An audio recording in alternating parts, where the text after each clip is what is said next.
సినీ నటుడు పోసాని కృష్ణమురళికి నరసరావుపేట పోలీసులు అదుపులోకి తీసుకున్నారు.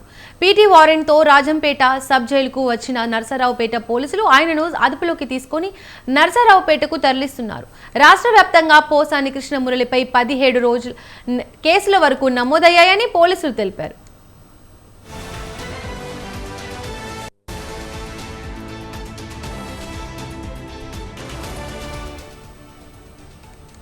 ఉప ముఖ్యమంత్రి పవన్ కళ్యాణ్, చంద్రబాబు, నారా లోకేష్ తో పాటు వారి కుటుంబ సభ్యులను దూషించిన కేసులు నమోదయ్యాయి.